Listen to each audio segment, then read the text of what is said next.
എല്ലാവരും തിരക്കൊക്കെ കഴിഞ്ഞ് വന്നോ? ഞാൻ വീഡിയോ എടുക്കുമ്പോൾ കുറച്ച് ദിവസങ്ങളായി ഞാൻ വീഡിയോ എടുക്കുമ്പോൾ ഇവിടെ ഒരു സ്ഥലത്തിരുന്ന് മാത്രമേ വീഡിയോ എടുക്കാൻ പറ്റുന്നുള്ളൂ എന്ന ആ ഒരു കാര്യത്തെ നിങ്ങൾ ഒന്ന് എന്താണ് ക്ഷമിക്കണം, മനസ്സിലാക്കണം. കാരണം ഞാൻ എന്നും പറയുന്നത് പോലെ തന്നെ ഈ സ്റ്റെപ്പ് കയറി എനിക്ക് മുകളിലോട്ട് കയറാനൊക്കെ പാടാണ്, എല്ലാം കൊണ്ടും എനിക്ക് ബുദ്ധിമുട്ടാണ്. അപ്പോൾ അതുകൊണ്ട് നിങ്ങൾ എന്നോട് ക്ഷമിക്കണം. നിങ്ങൾ ഈ വീഡിയോ കാണണം, ഫുള്ള് കാണണം. ആദ്യം തന്നെ നിങ്ങളോടൊരു കാര്യം പറയുന്നത്, ഞാൻ വിചാരിക്കുന്നത് ഞാനൊരു പരമ്പര പോലെ വീഡിയോ ചെയ്യാൻ ഉദ്ദേശിക്കുന്നു. ഒരു പരമ്പര പോലെ എൻ്റെ ജീവിതത്തെക്കുറിച്ച് ഒരു വീഡിയോ ചെയ്യണമെന്ന് ഞാൻ ഉദ്ദേശിക്കുന്നുണ്ട്. അപ്പോൾ ഈ വീഡിയോ കണ്ടു തുടങ്ങുന്നവരോട് കുറേ കാര്യങ്ങൾ പറയുന്നതിന് മുന്നേ ഞാൻ എൻ്റെ കഥകൾ ഞാൻ എഴുതിയിട്ടുണ്ട്, കുറേയൊക്കെ എഴുതിയിട്ടുണ്ട്. ഞാൻ അപ്പോഴും പറഞ്ഞു, ഞാനൊരു കാര്യം പറയുമ്പോൾ, ഞാൻ എഴുതുമ്പോൾ, ഞാൻ മറ്റുള്ളവരോട് എൻ്റെ ജീവിതം പറയുമ്പോൾ ഞാനങ്ങനെ കുടഞ്ഞങ്ങിടയല്ല ചെയ്യുന്നത്. ആവശ്യമുള്ളത് മാത്രം എടുത്ത് എഴുതുകയാണ് എന്ന് പറഞ്ഞ് ഞാൻ എഴുതിയിട്ടുണ്ടായിരുന്നു. ഇപ്പൊ കഴിഞ്ഞ കുറേ ദിവസങ്ങളായിട്ട് ഞാൻ വീഡിയോകൾ ചെയ്യുമ്പോൾ അല്ലെങ്കിൽ ഞാൻ എഴുതുമ്പോൾ ഒരാളെങ്കിലും പറയുന്നുണ്ട്, ദീജയുടെ ഈ ജീവിത കഥ ഞങ്ങൾക്ക് പ്രചോദനമാവുന്നുണ്ട്, ജീവിക്കാൻ പ്രചോദനം, നിങ്ങൾ ഞങ്ങൾക്കൊക്കെ പ്രചോദനമാണെന്ന് കുറേ പേര് എനിക്ക് വാട്സാപ്പിൽ മെസ്സേജ് അയക്കാറുണ്ട്. അപ്പൊ ഞാൻ ഇങ്ങനെ വിചാരിച്ച് അത് കൊള്ളാമല്ലോ. ഞാനൊക്കെ നമ്മൾ വലിയ യുദ്ധം ചെയ്ത് ജീവിക്കുന്ന മനുഷ്യരാണ്. അപ്പൊ നമ്മളെ ഈ ജീവിതം എടുത്തു വെച്ച് ജീവിക്കാൻ ആൾക്കാർ തയ്യാറാണല്ലോ. അപ്പൊ ഞാൻ വിചാരിച്ചു, ജീവിതം അനുഭവിക്കുന്നത്, ബുദ്ധിമുട്ടുന്നത്, സന്തോഷിക്കുന്നത്, അതൊക്കെ ഇങ്ങനെ കാണിച്ചു പോവാം. ഒരു പേരിടാം, ആ വീഡിയോയ്ക്ക് ഒരു പേരും ഇട്ട് ആ ഒരു പരമ്പര പോലെ അത് ചെയ്യാൻ ഞാൻ ഉദ്ദേശിക്കുന്നു. അത് ആഴ്ചയിൽ ഒന്നോ രണ്ടോ ദിവസമായിട്ട് ചെയ്യണമെന്നാണ് ഞാൻ ഉദ്ദേശിക്കുന്നത്. അപ്പൊ അതിന്റെ ഒരു ആമോഹം എന്ന രീതിക്ക് ഇന്ന് ഞാനത് തുടങ്ങി വെക്കുകയാണ്. അങ്ങനെ പ്രത്യേകിച്ച് ഇതൊന്നുമില്ല. അപ്പൊ ഞാനിപ്പോ എന്റെ കൂടെ നിൽക്കുന്ന എന്റെ വീട്ടുകാരോടത്ത് ആരുടെ ഞാൻ ഇങ്ങനെ ഒരു വീഡിയോ ചെയ്യുന്നു എന്നൊന്നും അവർക്ക് അത് പറഞ്ഞിട്ടില്ല. ഞാൻ വീഡിയോ ചെയ്യാൻ പോകുന്നു എന്ന് പറയുന്നു. അവര് ശരി ഓക്കെ എന്നൊക്കെ പറഞ്ഞ് അവർ കൂടെ നിൽക്കുന്നു, അത്രേ ഉള്ളൂ കേട്ടോ. അപ്പൊ അതിലേക്കായിട്ട് വരുന്നതിന് മുന്നേ പറയാം. ഞാൻ കൂടുതലും പറയുന്നത് ഒരു സ്ത്രീ അനുഭവിക്കുന്ന വിഷമങ്ങള്, ഒരു പുരുഷൻ അനുഭവിക്കുന്ന വിഷമങ്ങള്, അത് ഈക്വലായിട്ട് ആയിരിക്കും ഞാൻ പറയുന്നത്. ഡിസബിലിറ്റി ഉള്ളവരുടെ പ്രശ്നങ്ങളെ കുറിച്ചായിരിക്കും കൂടുതൽ പറയുന്നത്. എന്റെ ജീവിതവുമായി റിലേറ്റ് ചെയ്യപ്പെടുന്ന കുറെ കാര്യങ്ങൾ, കുറെ പേർക്ക് സംശയങ്ങളാണ്, കുറെ പേർക്ക് പല വിധത്തിലുള്ള സംശയങ്ങളാണ്, കുറെ പേർക്ക് അവർക്ക് തോന്നുന്ന രീതിയിലാണ് ഓരോ കാര്യങ്ങൾ പറയുന്നത്. അങ്ങനെയല്ലല്ലോ വേണ്ടത്. നമുക്ക് സത്യസന്ധമായിട്ട് സംസാരിക്കാൻ പറ്റൂല്ലെങ്കിൽ നമ്മൾ ആ ഭാഗത്തേക്കേ തിരിയരുത് എന്നാണ് എന്റെ ഒരു ഇത് കേട്ടോ. അപ്പൊ അതാണ് കാര്യം. അപ്പോൾ ഞാൻ ഇന്ന് ആദ്യമായിട്ട് പറയാൻ തോന്നുന്നത്, നമ്മളെ ഡിസബിലിറ്റി ഉള്ള ഒരുപാട് പേര് നമ്മുടെയൊക്കെ ഫ്രണ്ട് ലിസ്റ്റിലൊക്കെ ഉണ്ട്. അപ്പൊ ഞാൻ കുറെ നാളായിട്ട് എന്തെങ്കിലുമൊക്കെ ഡിസബിലിറ്റി ഉള്ളവരുടെ ബുദ്ധിമുട്ടുകൾ എഴുതുമ്പോൾ നോർമലായിട്ടുള്ള കുറെ മനുഷ്യരുണ്ട് കേട്ടോ. അവരൊക്കെ ഇത് വായിച്ച് ഇപ്പൊ അവരുടെ പോസ്റ്റുകൾ, അവർ ഫേസ്ബുക്കിൽ എഴുതുന്നത്, യൂട്യൂബിലെ വീഡിയോകൾ ഒക്കെ ഡിസബിലിറ്റി ഉള്ളവരെ കുറിച്ചും കൂടി അവർ പറയുന്നു. അപ്പൊ അതൊരു വലിയൊരു കാര്യമായിട്ട് എനിക്ക് തോന്നി. അപ്പൊ നമ്മളിത് പറയുമ്പോഴാണല്ലോ ആൾക്കാർക്ക് നമ്മളെ കുറിച്ച് ഒരിതുണ്ടാവുന്നത്. അപ്പൊ ഞാൻ വിചാരിച്ചു കൂടുതൽ പേർക്ക് പ്രചോദനമാവട്ടെ, കൂടുതൽ പേര് ഞങ്ങളെക്കുറിച്ച് സംസാരിക്കട്ടെ.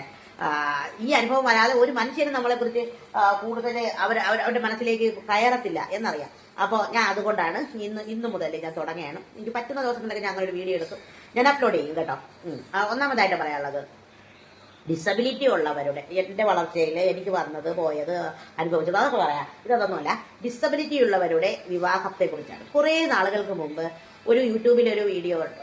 ഒരു ഫേമസ് ആയിട്ടുള്ള ആള് ഇങ്ങനെ വിവാഹം കഴിപ്പിക്കുന്നു, ചെന്ന് നിന്ന് വീഡിയോ എടുക്കുന്നു, ആള് പറയുന്നു, വളരെ നല്ല ഇതുവരെ ജീവിതത്തിൽ അനുഭവിച്ചിട്ടില്ലാത്ത തരത്തിലുള്ള ഒരു സന്തോഷം അനുഭവിക്കുന്നു എന്ന് പറയുന്നു. അപ്പൊ അത് ആക്സിഡന്റിൽ പെട്ട ഒരു യുവാവ്, ഒരു പ്രശ്നവും ഇല്ലാത്തൊരു പെൺകുട്ടി കേട്ടോ. നമ്മുടെ വീട്ടിലെ കൊച്ചുമോളെ പ്രായമുള്ളൂ. ഇപ്പൊ 23 വയസ്സെങ്ങാണ്ടായെന്ന് തോന്നുന്നു ആ കുട്ടിക്ക്.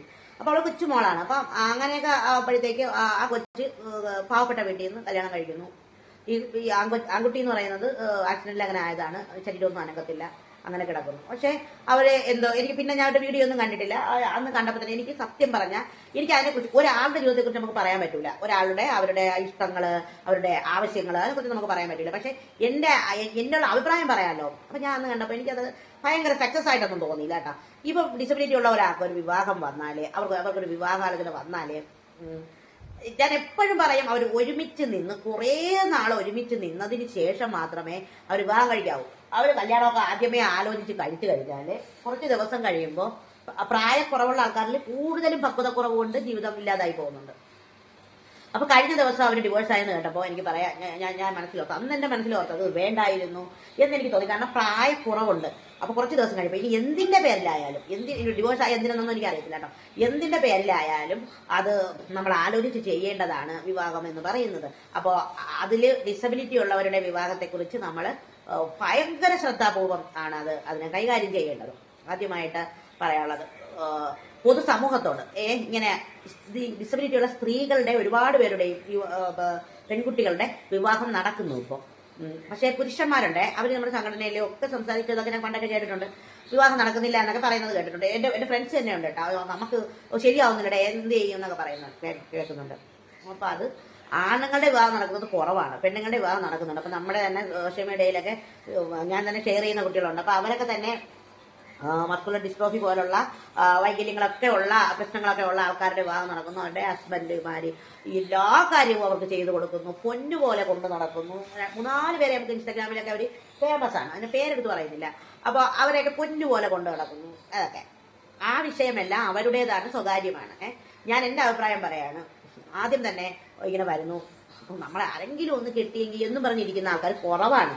ചിന്തിച്ച് ആലോചിച്ച് നമുക്കിപ്പം വിവാഹം എന്ന ഒരു സംഭവം വേണമെന്ന് അത്രമേൽ ആഗ്രഹം ഉള്ളവരുണ്ടെങ്കിൽ അത്രമേൽ ആലോചിച്ച് മാത്രമേ ചെയ്യും. സാധാരണ നടക്കുന്ന ആൾക്കാർ പോലും അങ്ങനെയാണ് ഇപ്പൊ ചെയ്യുന്നത്. അപ്പോൾ ആലോചിച്ച് മാത്രം ചെയ്യേണ്ടുന്ന ഒരു കാര്യം ഡിസബിലിറ്റി ഉള്ളവരുടെ വിവാഹം എന്നത്. അത് ഒരിക്കലും എടുത്തു ചാടി ചെയ്യരുത്. കല്യാണം ആരെങ്കിലും ഒന്ന് കഴിച്ചാൽ അവനെ സല്യൂട്ട് ചെയ്യണം, അവളെ സല്യൂട്ട് ചെയ്യണം, അവളെ തൊഴുവണം, തോന്നിയല്ലോ എന്ന് പറയും. പ്രണയം എന്ന് പറയുന്നത് ഉണ്ടാവാതെ വിവാഹം കഴിക്കരുത്. അത് യാചനയാണ്, അത് ഔദാര്യമാണ്, അതൊരിക്കലും ചെയ്യരുത്. അത് എപ്പോഴും ഞാൻ പറയുന്ന കാര്യമാണ്. അതുകൊണ്ട് വിവാഹം എന്നത് ആലോചിച്ച് ചെയ്യാം. കല്യാണം എങ്കിൽ മാത്രം കല്യാണം കഴിച്ചാൽ മതി. നിങ്ങൾക്ക് ഇഷ്ടമുള്ളതുപോലെ ജീവിക്കാം. നിങ്ങളെപ്പറ്റി ആരെങ്കിലും ഓപ്പോസിറ്റ് നിൽക്കുന്ന വ്യക്തികൾ നിങ്ങളെപ്പറ്റി ഏതെങ്കിലും പുരുഷന്മാരെ ചേർത്ത് അപവാദം പറയുന്നെങ്കിൽ, അല്ലെങ്കിൽ വേണ്ടാത്തത് പറയുന്നെങ്കിൽ അത് പിന്നെ അവർക്ക് വിവരമില്ലാഞ്ഞിട്ടാണ്, ആ സമൂഹത്തിന് ആ പറയുന്ന ആൾക്കാർക്ക് ബോധമില്ലാഞ്ഞിട്ടാണ്. ഇങ്ങനെയുള്ള ഒരു വ്യക്തിയെ എങ്ങനെ സപ്പോർട്ട് ചെയ്യാം എന്നതാണ് സമൂഹം പഠിക്കേണ്ടത്. എങ്ങനെ നമ്മൾ അവരെ സമൂഹത്തിന്റെ മുഖ്യധാരയിൽ ഇങ്ങനെ നിലനിർത്തണം എന്നാണ് പഠിക്കേണ്ടത്. അല്ലാതെ അവരെ പറ്റി കുറെ കുറ്റവും പറഞ്ഞ് കുറവും പറഞ്ഞ് അങ്ങനെ നടക്കുന്നത്, അല്ലെങ്കിൽ അവർക്ക് ഈ ഡിസബിലിറ്റി ഉള്ള ആൾക്കാർക്ക് ജാതിയോ മതമോ ഒന്നും ഉണ്ടാവരുത്. എന്റെ അഭിപ്രായം പറയണേ, അത് മറ്റുള്ളവരുടെ ഒരു കാര്യത്തിലേക്ക് കണക്കല്ല. ഞാൻ എന്റെ അഭിപ്രായം ഒന്നും ഉണ്ടാവരുത്. നമ്മൾ ഇങ്ങനെ രാഷ്ട്രീയമോ ഒന്നും അങ്ങനെ നമുക്ക് അനുഭാവങ്ങൾ ഉണ്ടാവും ഏത് കാര്യത്തിലും. പക്ഷെ നമ്മള് സമൂഹത്തില് യാചനാപൂർവ്വം നിൽക്കേണ്ട. പക്ഷെ നമുക്ക് പറയാനുള്ള കാര്യങ്ങൾ നമ്മൾ പറയണം. നമുക്കൊരാളെ ഇഷ്ടമായി, നമുക്ക് ഇഷ്ടം തോന്നുന്നു ഒരാളോട്, അങ്ങനെ ആണെങ്കിൽ നമ്മൾ എന്താണ് ചെയ്യേണ്ടത്? ആ ആളുമായി നിരന്തരം സംസാരിക്കുകയും നിരന്തരം അടുത്തിടപഴകുകയും പറ്റുമെങ്കിൽ ഒരുമിച്ച് നിൽക്കുകയും ചെയ്യണം. ഒരു ലിവിങ് ടുഗദർ പോലെയൊക്കെ അത് ഉറപ്പായിരിക്കണം എല്ലാ രീതിയിലും. അങ്ങനെ ആ പറയുന്ന കൂട്ടത്തിൽ തന്നെ ഒരു കാര്യം കൂടെ പറയാം. നമ്മളിപ്പോ ഇങ്ങനെ ഒരാളിനെ നമ്മുടെ ജീവിതത്തിലേക്ക് ക്ഷണിച്ചുകൊണ്ട് വരുന്നു, അവര് ഭയങ്കര സ്നേഹമായിട്ട് നോക്കുന്നു, കല്യാണമൊന്നും കഴിക്കുന്നില്ല, കുറെ ആൾ കഴിയുമ്പോൾ അവർ കളഞ്ഞിട്ട് പോകുന്നു. പോകണമെങ്കിൽ പോട്ടെ എന്ന് വിചാരിക്കണം, അത്രേ ഉള്ളൂ. പക്ഷേ ആർപ്പാടപൂർവ്വം വിവാഹം കഴിച്ച് അവനെ സല്യൂട്ട് ചെയ്യുന്നു, അവളെ സല്യൂട്ട് ചെയ്യുന്നു, ചെയ്തല്ലോ, എനിക്കൊരു മനസ്സ് തോന്നിയല്ലോ എന്നൊരു രീതിയിലോട്ട് ആദ്യമേ നിങ്ങൾ വിവാഹത്തിലേക്ക് പോകരുത് എന്നത് എന്റെ അഭിപ്രായമാണ്. നിങ്ങൾക്കത് പറ്റുമെങ്കിൽ നിങ്ങൾ ഉൾക്കൊള്ളണം. അതാണ് എന്റെ 1ാമത്തെ ദിവസത്തെ എന്റെ വിഷയം. അതിനെക്കുറിച്ച് കൂടുതൽ കാര്യങ്ങൾ ഇപ്പൊ ഞാൻ പൊതുവായിട്ട് ഒരു കാര്യം മാത്രമാണ് ഇപ്പൊ പറഞ്ഞത്. ഇനി അതിനെക്കുറിച്ച് കൂടുതൽ കാര്യങ്ങൾ ഞാൻ അടുത്ത വീഡിയോയിൽ പറയാം. ഈ പറഞ്ഞു പോകുന്ന എന്റെ ജീവിതത്തിലെ ഇങ്ങനെ കഥകളെക്കുറിച്ച്, എന്റെ ജീവിതത്തെക്കുറിച്ചൊക്കെ പറഞ്ഞു പോകുമ്പോൾ ഇതെല്ലാം അതിൽ ഉൾപ്പെടും. പിന്നെ ജീവിതവും അപവാദവും പിന്നെ കള്ളക്കഥകളും ചതിയും വഞ്ചനയും സ്നേഹവും സന്തോഷവും വിവാഹവും പ്രണയവും എല്ലാം ഉൾപ്പെടും. അപ്പോൾ അങ്ങനെ പറഞ്ഞു പോകാനാണ് ഞാൻ ഉദ്ദേശിക്കുന്നത്. പ്രചോദനമാകണം, ഒരാൾക്കെങ്കിലും ഇത് പ്രചോദനമാകണം. ആലോചിച്ച് പിന്നെ ഭയങ്കരമായിട്ട് ആലോചിച്ച് പ്ലാൻ ചെയ്തിരിക്കുന്ന ഒരു കാര്യവും നടക്കാറില്ല. നമ്മുടെ മനസ്സിൽ നല്ലതെന്ന് തോന്നുന്നത് ചെയ്യണം, പക്ഷെ എടുത്തു ചാടി ഒരു കാര്യവും ചെയ്യരുത് എന്നാണ് എനിക്ക് ഈ വീഡിയോയിലൂടെ പറയാനുള്ളത്. അപ്പോൾ എന്റെ അച്ചാറുകളൊക്കെ കണ്ടല്ലോ, ഈ അച്ചാർ ഭയങ്കര ഫേമസ് അച്ചാറാണ് കേട്ടോ. ഒരു പരസ്യം പോലെയാണ്, ഇത് പരസ്യം കൂടെയാണ്. ജീവിക്കണം, പിന്നെ ഈ വാടക വീട് മാറണം, ഈ വാടക വീട് മാറിയിട്ട് സ്വന്തം വീട് വരണം, അത് എത്രയും അത്യാവശ്യമാണ്. അതിന് ഞാൻ എന്നും പറയുന്ന പോലെ ലോൺ ശരിയാവുന്നില്ല. ആ ലോൺ ശരിയാവാത്തതിൽ വലിയ വിഷമമുണ്ട്. ഞാൻ ആലോചിക്കുന്നതേ, നമ്മൾ തിരിച്ചടയ്ക്കാനുള്ള ലോണാണ്. നമ്മൾ വെറുതെ ഇരുന്ന് ആരെങ്കിലും തരട്ടെ എന്ന് പറയുന്ന ലോണല്ല, തിരിച്ചടയ്ക്കാനുള്ളതാണ്. അതാണ് ഈ ശരിയാവുന്നില്ല എന്ന് പറഞ്ഞുകൊണ്ടിരിക്കുന്നത്. പിന്നെ ഇന്നലെ ഞാൻ വേറൊരു കാര്യം പറഞ്ഞിരുന്നേ, ആരെങ്കിലും വീട്ടിൽ ഡിസബിലിറ്റി ഉള്ള സമയത്ത് പണ്ട് എന്റെ കൊച്ചിലേക്ക് ആരെങ്കിലും വീട്ടിൽ വന്നാൽ ഞാൻ പുറത്തിരുന്നാലും ആളുണ്ടോ എന്ന് അകത്തോട്ട് നോക്കി ചോദിക്കുമായിരുന്നു എന്ന് പറഞ്ഞപ്പോൾ ഡിസബിലിറ്റി ഉള്ള തന്നെ ഒരാൾ പറഞ്ഞു, ഫൈദ പറഞ്ഞു അങ്ങനെ ചോദിക്കൊന്നും ആയിരുന്നില്ല അവർക്ക്. പിന്നെ കല്യാണമൊന്നും വിളിക്കില്ലായിരുന്നു, അങ്ങനെയുണ്ടോ അങ്ങനെ ചോദിക്കില്ലായിരുന്നു. പക്ഷെ എന്റെ അനുഭവമാണത്, എനിക്ക് എന്റെ അനുഭവമല്ലേ പറയാൻ പറ്റുള്ളൂ, എന്റെ അനുഭവമാണ് അങ്ങനെ പറഞ്ഞത്. അപ്പൊ ആ അവഗണനകളും കാര്യങ്ങളൊക്കെ ഞാൻ അടുത്ത വീഡിയോകളിൽ പറയാം കേട്ടോ. അപ്പോൾ ഞാൻ ഓരോ കാര്യവും പറയുന്നതിന്റെ കൂട്ടത്തിൽ അച്ചാറാണ് എന്റെ ജീവിതമാണ്. എനിക്ക് എത്രയും പെട്ടെന്നൊരു വീട് വേണം, എനിക്ക് സ്വന്തമായിട്ട് സ്വാതന്ത്ര്യമായിട്ടൊരു വീട് വേണം, എന്റെ മുറ്റത്തൊക്കെ ഒന്ന് ഇറങ്ങാൻ അത്രമേൽ ആഗ്രഹമാണ്. അപ്പോൾ ഈ അച്ചാറുകളൊക്കെ വാങ്ങണം. ഞാൻ ഈ നമ്പർ ഇതൊക്കെ അവിടെ കൊടുത്തേക്കാം. ഇന്ത്യയിൽ എല്ലായിടത്തേക്കും അയച്ചു, മീനച്ചാറ്, ബീഫ് അച്ചാറ്, ബീഫ് ഇടിയിറച്ചി, പുളി ഇഞ്ചി, തൈര് മുളക് അച്ചാറ്. പിന്നെ ആർക്കെങ്കിലും അച്ചാറ് എന്റെ എക്സ്പീരിയൻസ് വെച്ചിട്ട് പറയാമേ, അച്ചാറുകൾ ഉണ്ടാക്കുമ്പോൾ പൂത്തുപോകണം അങ്ങനെയാണ് ഇങ്ങനെയാണെന്നൊക്കെ പറയുന്നുണ്ട്. ഞങ്ങൾ 8 വർഷം കഴിഞ്ഞ് 9ാമത്തെ വർഷമാണ്. ഈ 8-9 വർഷം കൊണ്ട് നമ്മൾ ചെയ്യുന്നതല്ലേ, നമുക്ക് അറിയാവുന്ന കാര്യങ്ങളൊക്കെ അത്രമേൽ അത്യാവശ്യമുള്ളവർ